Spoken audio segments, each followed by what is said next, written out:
Shalom saudaraku kasih dalam Tuhan, kasih karunia dan damai sejahtera dari Allah Bapa dan Kristus Yesus menyertai kamu. Bacaan Alkitab kita diambil dari Mazmur 78 ayat 1 sampai 72. Pelajaran dari sejarah. Nyanyian pengajaran Asaf. Pasanglah telinga untuk pengajaranku, hai bangsaku, sendengkanlah telingamu kepada ucapan mulutku. Aku mau membuka mulut mengatakan amsal, aku mau mengucapkan teka-teki dari zaman purbakala, yang telah kami dengar dan kami ketahui dan yang diceritakan kepada kami oleh nenek moyang kami. Kami tidak hendak sembunyikan kepada anak-anak mereka, tetapi kami akan ceritakan kepada angkatan yang kemudian puji-pujian kepada Tuhan dan kekuatannya dan perbuatan-perbuatan ajaib yang telah dilakukannya. Telah ditetapkannya peringatan di Yakub dan hukum Taurat diberinya di Israel. Nenek moyang kita diperintahkannya untuk memperkenalkannya kepada anak-anak mereka, supaya dikenal oleh angkatan yang kemudian, supaya anak-anak yang akan lahir kelak bangun dan menceritakannya kepada anak-anak mereka, supaya mereka menaruh kepercayaan kepada Allah dan tidak melupakan perbuatan-perbuatan Allah, tetapi memegang perintah-perintahnya. Dan jangan seperti nenek moyang mereka, angkatan pendurhaka dan memberontak, angkatan yang tidak tetap hatinya dan tidak setia jiwanya kepada Allah. Bani Efraim, pemana-pemana yang bersenjata lengkap, berbalik pada hari pertempuran. Mereka tidak berpegang pada perjanjian Allah dan enggan hidup menurut Tauratnya. Mereka melupakan pekerjaan-pekerjaannya dan perbuatan-perbuatannya yang ajaib yang telah diperlihatkannya kepada mereka. Di hadapan nenek moyang mereka dilakukannya keajaiban-keajaiban di tanah Mesir, di padang Zoan. Dibelahnya laut, diseberangkannya mereka, didirikannya air sebagai bendungan. Dituntunnya mereka dengan awan pada waktu siang dan semalam untuk dengan terang api. Dibelahnya gunung batu di padang gurun, diberinya mereka minum banyak air seperti dari samudera raya. Dibuatnya aliran air keluar dari bukit batu dan dibuatnya air turun seperti sungai. Tetapi mereka terus berbuat dosa terhadap Dia dengan memberontak terhadap Yang Maha Tinggi di padang kering. Mereka mencobai Allah dalam hati mereka dengan meminta makanan menurut nafsu mereka. Mereka berkata terhadap Allah, sanggupkah Allah menyajikan hidangan di padang gurun? Memang Ia memukul gunung batu sehingga terpancar air dan membanjiri sungai-sungai. Tetapi sanggupkah Ia memberikan roti juga atau menyediakan daging bagi umatnya? Sebab itu ketika mendengar hal itu, Tuhan gemas, api menyala menimpa Yakub, bahkan murka bergejolak menimpa Israel, sebab mereka tidak percaya kepada Allah dan tidak yakin akan keselamatan daripadanya. Maka Ia memerintahkan awan-awan dari atas, membuka pintu-pintu langit, menurunkan kepada mereka hujan mana untuk dimakan, dan memberikan kepada mereka gandum dari langit.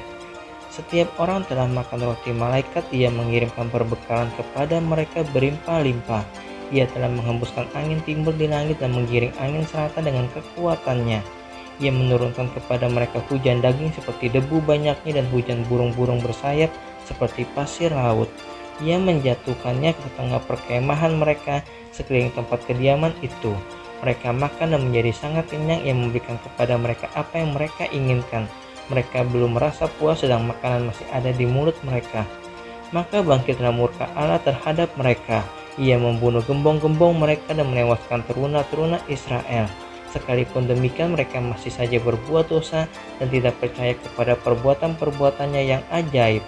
Sebab itu Ia membuat hari-hari mereka habis dalam kesia-siaan dan tahun-tahun mereka dalam kekejutan. Apabila Ia membunuh mereka, maka mereka mencari Dia. Mereka berbalik dan mengingini Allah. Mereka teringat bahwa Allah adalah gunung batu mereka dan bahwa Allah yang Maha Tinggi adalah penebus mereka. Tetapi mereka memperdaya Dia dengan mulut mereka dan dengan lidahnya mereka membohongi Dia. Hati mereka tidak tetap pada Dia dan mereka tidak setia pada perjanjiannya. Tetapi Ia bersifat penyayang, Ia mengampuni kesalahan mereka dan tidak memusnahkan mereka. Banyak sekali Ia menahan murkanya dan tidak membangkitkan segenap amarahnya. Ia ingat bahwa mereka itu daging angin yang berlalu yang tidak akan kembali. Berapa kali mereka memberontak terhadap Dia di padang gurun dan menyusahkan hatinya di padang berantara. Berulang kali mereka mencobai Allah, menyakiti hati yang kudus dari Israel. Mereka tidak ingat kepada kekuasaannya, kepada hari Ia membebaskan mereka daripada lawan, ketika Ia mengadakan tanda-tanda di Mesir dan mukjizat-mukjizat di padang Zoan. Ia mengubah menjadi darah sungai-sungai mereka dan aliran-aliran air mereka sehingga tidak terminum. Ia melepaskan kepada mereka lalat ikat yang memakan mereka dan katak-katak yang memusnahkan mereka. Ia memberikan hasil tanah mereka kepada ulat dan hasil jeripaya mereka kepada belalang. Ia mematikan pohon anggur mereka dengan hujan batu dan pohon-pohon ara mereka dengan embun beku. Ia membiarkan kawanan binatang mereka ditimpa hujan es dan ternak mereka disambar halilintar.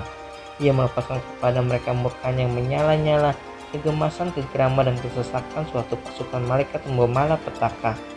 Ia membiarkan murkanya berkobar, ia tidak mencegah jiwa mereka dari maut, nyawa mereka diserahkannya kepada penyakit sampar. Dibunuhnya semua anak sulung di Mesir, kegagahan mereka yang pertama-tama di kemah-kemah Ham. Disuruhnya umatnya berangkat seperti domba-domba, dipimpinnya mereka seperti kawanan hewan di padang gurun. Dituntunnya mereka dengan tentram sehingga tidak gemetar sedang musuh mereka dilingkupi laut. Dibawanya mereka ke tanah yang kudus, yakni pegunungan ini yang diperoleh tangan kanannya. Dihalaunya bangsa-bangsa dari depan mereka, dibagi-bagikannya kepada mereka tanah pusaka dengan tali pengukur, dan disuruhnya suku-suku Israel mendiami kemah-kemah mereka itu. Tetapi mereka mencoba dan memberontak terhadap Allah yang maha tinggi dan tidak berpegang pada peringatan-peringatannya. Mereka murtad dan berkhianat seperti nenek moyang mereka, berubah seperti busur yang memperdaya. Mereka menyakiti hatinya dengan bukit-bukit pengorbanan mereka, membuat dia cemburu dengan patung-patung mereka. Ketika Allah mendengarnya, ia menjadi gemas, ia menolak Israel sama sekali. Ia membuang kediamannya di Silo, kemah yang didiaminya di antara manusia. Ia membiarkan kekuatannya tertawan, membiarkan kehormatannya jatuh ke tangan lawan. Ia membiarkan umatnya dimakan pedang dan gemaslah ia atas miliknya sendiri. Anak-anak teruna mereka dimakan api dan anak-anak darah mereka tidak lagi dipuja dengan nyanyian perkawinan. Imam-imam mereka gugur oleh pedang dan janda-janda mereka tidak dapat menangis. Lalu terjagalah Tuhan seperti orang yang tertidur, seperti pahlawan yang siuman dari mabuk anggur. Ia memukul mundur para lawannya, ia menyebabkan mereka mendapat celah untuk selama-lamanya. Ia menolak kemah Yusuf dan suku Efraim tidak dipilihnya, tetapi ia memilih suku Yehuda, gunung Sion yang dikasihinya. Ia membangun tempat kudusnya setinggi langit, laksana bumi didasarkannya untuk selama-lamanya. Dipilihnya Daud hambanya, diambilnya dia dari antara kandang-kandang kambing domba.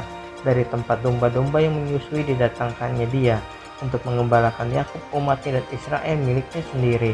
Ia mengembalakan mereka dengan ketulusan hatinya dan menuntun mereka dengan kecakapan tangannya.